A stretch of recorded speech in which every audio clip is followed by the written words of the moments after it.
मित्रों नमस्कार। पावन ज्योतिष प्रपात यूट्यूब चैनल पर आप सबका स्वागत है। आज का शीर्षक या टाइटल बड़ा महत्वपूर्ण है। टाइटल का नाम है धन योग महादशा उपाय।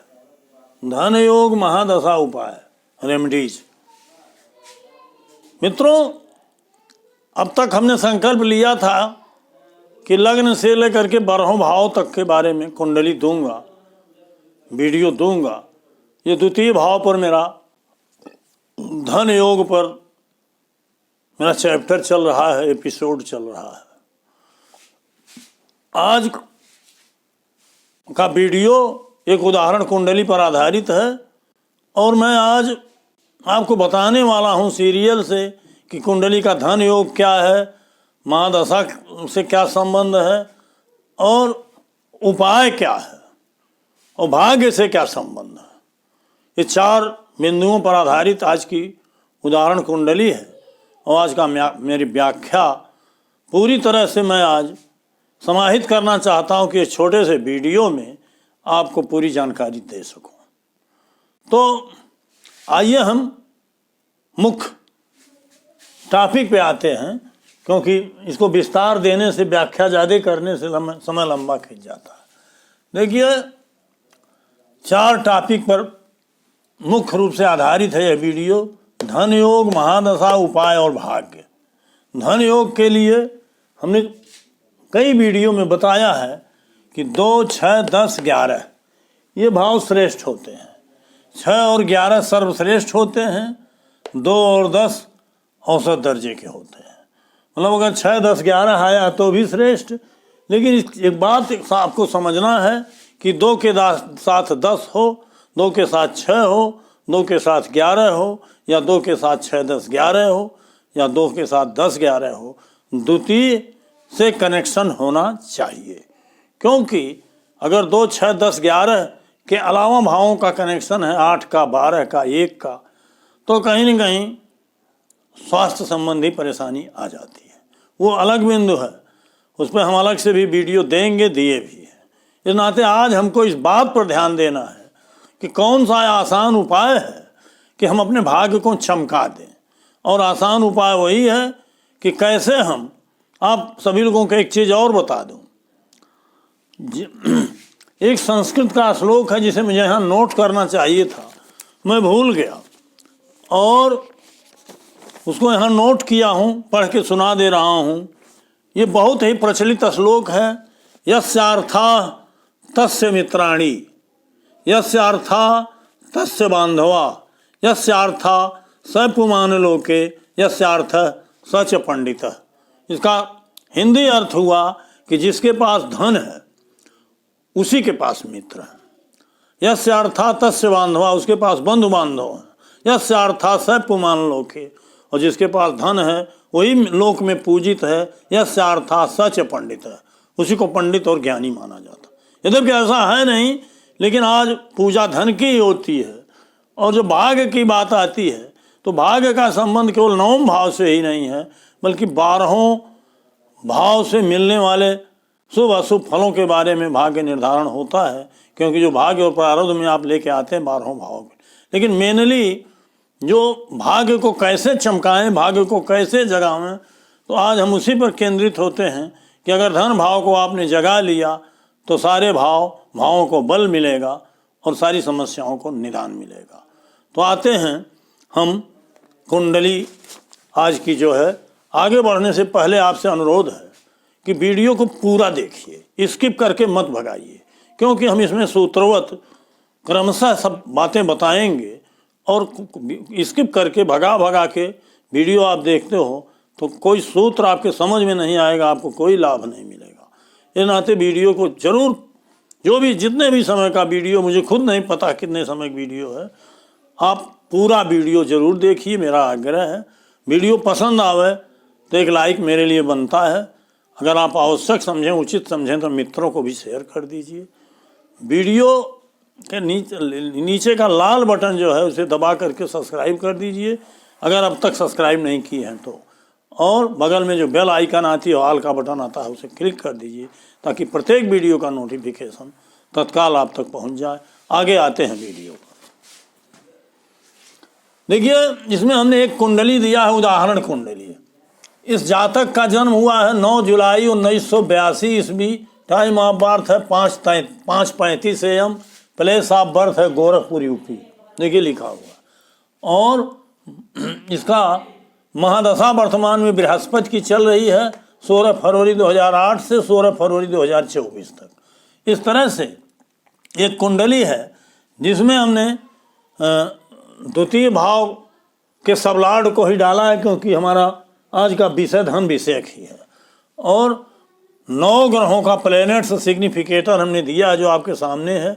ये लग्न कुंडली है जहाँ से ग्रहों की स्थिति, दृष्टि, ज्युति देखी जाती है, अन्य विषय देखे जाते हैं। ये कस्प कुंडली है जहाँ से मेनली फलादेश किया जाता है। जो ये 12-3 सारे प्लैनेट्स सिग्निफिकेटर जो हैं, या कस्प सिग्निफिकेटर जो आया है, कस्प कुंडली के आधार पर ही आया है। इसके बारे में विस्तार से आपको बार बार बताया जा चुका है। आते हैं मेन पॉइंट पर। आज का हमारा मेन पॉइंट है, पहला है धन योग महादशा उपाय। ये मेन है। चौथे पर हमने भाग्य को रखा, उसे कनेक्ट करने। धन योग मित्रों, यद्यपि ऋषि प्रणीत ज्योतिष, प्रचलित परंपरा ज्योतिष, केपी सिस्टम में ही नहीं, माने प्रचलित ज्योतिष और ऋषि प्रणीत ज्योतिष, ये सब में आज तक धन योग के लिए विभिन्न नियम दिए गए, लेकिन प्रायः उन पर किया गया फलादेश पहले तो ऋषिकालीन युग में सही था। अब धीरे धीरे काल पात्र परिस्थितियों में उसमें कमी आती गई। बाद में कृष्णमूर्ति जी पैदा हुए, उन्होंने सुधार किया। आज का यह केपी ज्योतिष उसके लिए हम सबके लिए वरदान है। उसी पर आधारित आज हम विषय बता रहे हैं। कोई भी योग धन नहीं दे सकता।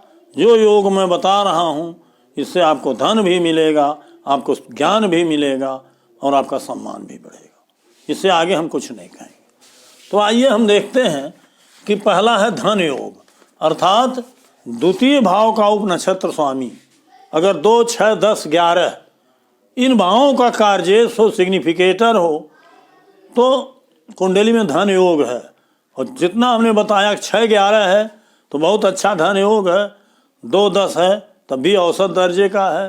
2, 6, 10, 11 है तो अमीर बनने का योग है। अन्य भाव आए हैं तो उसी तरह से कमजोर है धन के। यहाँ हम द्वितीय भाव का सब लॉर्ड शुक्र है। इसमें आप देखिए 11, 5, 12 स्वयं के द्वारा है और चंद्रमा इसका नक्षत्र स्वामी है।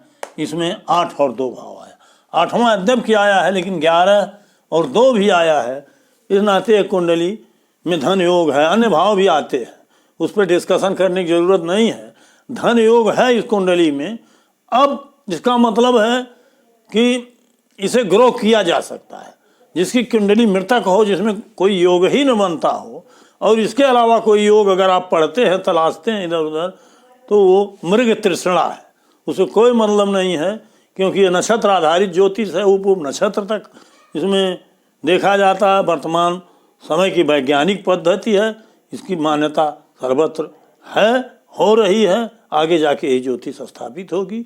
और इस नाते आगे हम बात फिर आगे देखते हैं। अब यहाँ द्वितीय भाव का सब लॉर्ड चूँकि धन को प्रॉमिस कर रहा है। अब दूसरा बात, इसका मतलब धन बढ़ेगा, धन होगा। कैसे होगा, हमको महादशा का देखना पड़ेगा। द्वितीय स्टेप आता है महादशा का। इस नाते महादशा को हमने डाला। देखिए, जितने दिन तक किसी ग्रह की महादशा होती है वही प्रभावी होता है। आज जैसे कोई चीफ मिनिस्टर है, 5 साल तक किसी भी पार्टी का है, तो 5 साल तक वही प्रभावी है। दूसरे पार्टी के लोग शिथिल पड़ जाते हैं।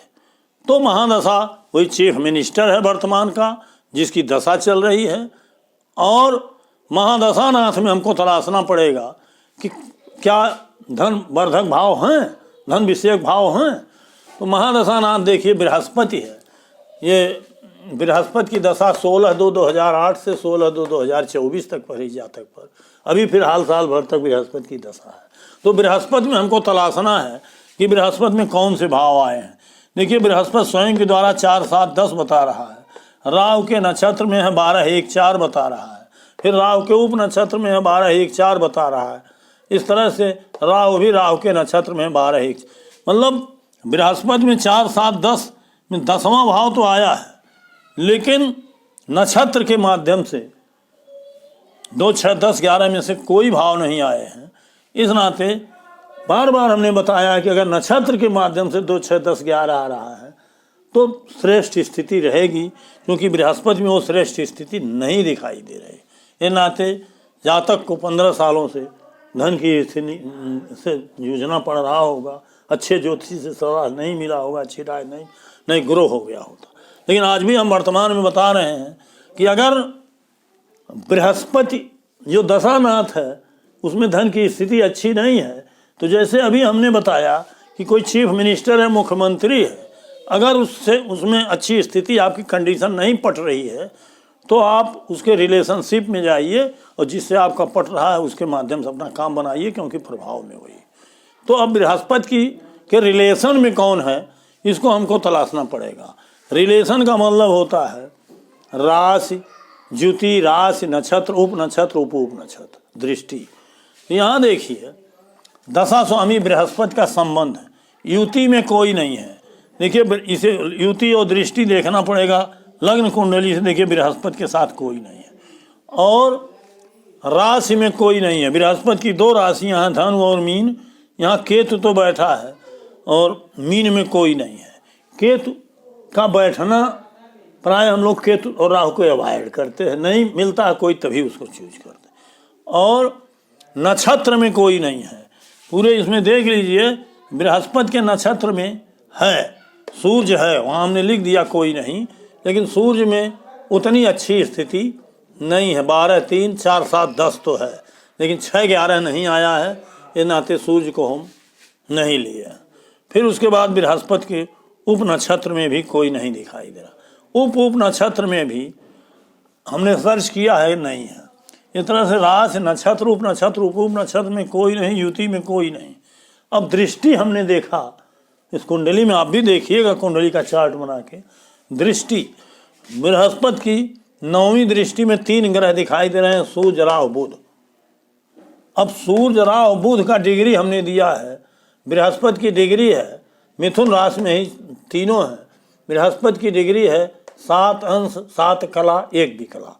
बृहस्पति यहाँ तुला में बैठा है, 9वीं दृष्टि है। अब जिसकी डिग्री जिस ग्रह की दृष्टि में जो है 6 अंश के अंदर होगी वही दृष्टि में होगा। सूर्य देखिए 22 अंश 58 कला पर है और बृहस्पति 7 डिग्री पर, इस नाते कोई दृष्टि नहीं है। राहु 19 अंश 40 कला पर, ये भी दूर है।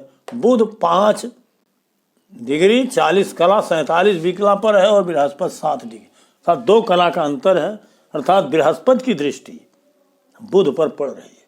अब हमको ये कहीं ग्रह संबंध में है तब हमको तलाशना पड़ेगा, नहीं तो अगर बुध भी में सही स्थिति नहीं होगी तो हम बता सकते हैं कि धन बढ़ाने की स्थिति असाध्य है, कोई भी रत्न पहनने से लाभ नहीं होगा।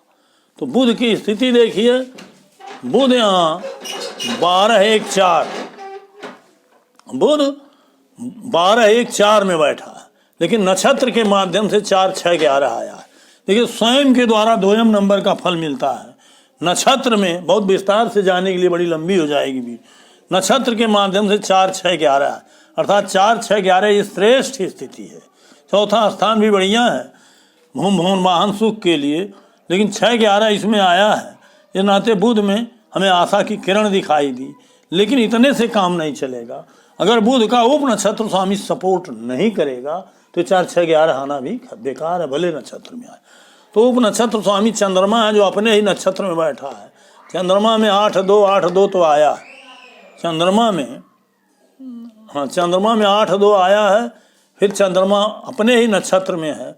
यहाँ भी हमको नक्षत्र लेना है, चूँकि चंद्रमा अपने नक्षत्र में है, इसलिए हमने यहाँ शुक्र लिख दिया है। जब कोई ग्रह अपने नक्षत्र में होता है तो उसके उप नक्षत्र स्वामी को नक्षत्र स्वामी के रूप में मान लेना चाहिए। तो शुक्र में हमने देखा तो शुक्र में 11, 5, 12 आया, अर्थात 11 भी आया है। चंद्रमा में 2 आया है, तो 2, 11 यहाँ मिल गया, 2 चंद्रमा मिल गया, शुक्र में 11 मिल गया। नक्षत्र जब हुआ तो इस तरह से 2, 11 उप नक्षत्र में मिल गया, 6, 11 बुध में मिल गया, वो भी नक्षत्र के माध्यम से। इस नाते बुध से बृहस्पति की दृष्टि में जो बुध है उसमें सुपीरियर स्थिति धन की है। अगर बुध का रत्न इस जातक को पहनाया जाए, देखिए लग्न कोई भी हो माने नहीं रखता, हम थंबनेल में लिखे हैं कुछ इस तरह का लिखेंगे, तो लग्न कोई भी हो भाग्य का चमकाना आसान है, चमकेगा, राजयोग बनेगा। लेकिन अब अगर आप कहिए फला लग्न में ये अखंड साम्राज्य योग है, ये धन योग है, ये गजकेसरी योग है, आदित्य बुध आदित्य योग है, इस तरह से बड़े बड़े योग हैं, चंडाल योग है, दरिद्र योग है, इससे कुछ होता नहीं है मित्रों। क्योंकि लग्न कुंडली का फल स्थूल होता है, कस्प कुंडली और भाव फल कुंडली का फल ही सूक्ष्म होता है, और नक्षत्र और उप नक्षत्र और उप उप नक्षत्रों पर आधारित ये सिस्टम सही है। और चूँकि वीडियो को बहुत लंबा नहीं करना है, इस नाते हम शॉर्टकट स्थिति में आते हैं कि आप लोग बुध के रत्न का आप इस कुंडली को अपनी कुंडली मान करके अध्ययन कीजिए, शोध कीजिए, और जो पॉइंट हमने उठाया है उस पर गौर कीजिए, वीडियो को बार बार देखिए। तो बुध इसमें सटीक ग्रह है। यद्यपि लग्न इस जातक की मिथुन ही है, 3 नंबर की लग्न ही है। देखिए लाइट इस समय चली गई है, 2 मिनट में अपनी बात खत्म करते। तो बुध का रत्न पन्ना इस जातक के लिए बहुत ही लाभप्रद होगा, धनवर्धक होगा। जब तक बृहस्पति की दशा है इसकी धन की स्थिति ग्रो करेगी, और चूँकि इसके द्वितीय भाव में धन योग है, साल भर में ही इसका भाग्योदय होने वाला है, धन की स्थिति बहुत ही ऊंची होगी। अतः इसको बुध का रत्न पन्ना 6 कैरेट से अधिक का हो, नेचुरल हो, लैब टेस्टेड हो, सर्टिफाइड हो, ट्रांसपेरेंट हो, अच्छी दुकान से हो, और जिसको बुधवार के दिन ओम बूम बुधाय नमः मंत्र से अभिमंत्रित करके राइट हैंड की सबसे कनिष्ठिका अंगुली में, लिटिल फिंगर में धारण करना है। धारण करने के बाद 10-15 दिन में इसको इसका चमत्कार दिखाई देगा। तो मित्रों, धन और भाग्य को कनेक्ट करते हुए हमने सभी योगों पर बात किया है। आगे बात करने की ज़रूरत होगी तो दूसरा वीडियो दूंगा, मैं देता ही रहा हूँ। बहुत बहुत धन्यवाद। पुनः आप सबको हार्दिक शुभकामनाएं।